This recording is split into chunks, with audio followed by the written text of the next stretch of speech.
And now, Last Week Tonight asks, how is this still a thing? This week, daylight saving time. How is this still a thing? If you're like most Americans, you've been groggy all day after losing an hour of sleep to daylight saving. And as you struggle to remember how to change the clock on your f***ing microwave, you may have wondered, why is this happening? For years, conventional wisdom has been that it benefits one particular group. I know it started because of farmers. I'm almost sure of that. But that's not actually true. It gives them extra time to plant, extra time to harvest.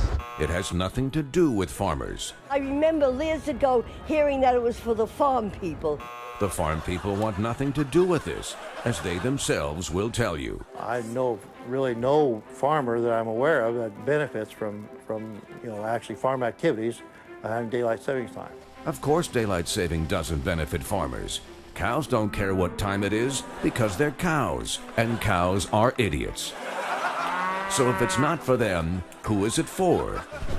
The modern daylight saving was introduced during the First World War as a fuel-saving measure by the Germans. That's right, you lost an hour of sleep this morning thanks to Kaiser Wilhelm. And while back then daylight saving may indeed have saved fuel, in the modern era, energy consumption is a little more complicated. In fact, when Indiana adopted daylight saving in 2006, guess what happened? The data shows that daylight saving actually led to a 1% overall rise in residential electricity. Of course it did.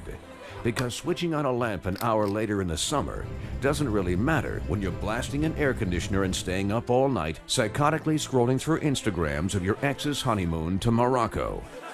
But that's not to say daylight saving doesn't have any effects at all. Studies show there is an increase of car accidents and work-related injuries the week after the time change. That's right. What you lose in sleep, you gain in mortal danger.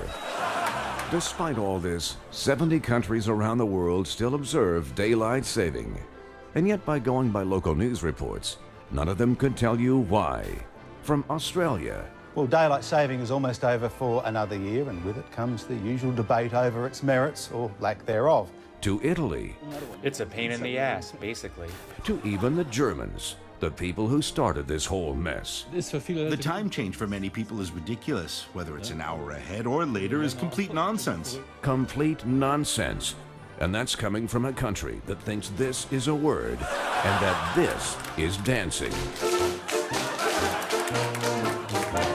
So if it doesn't benefit our energy bill, our health, or our stupid, stupid cows, it has to make you wonder, daylight saving time, how is this still a thing?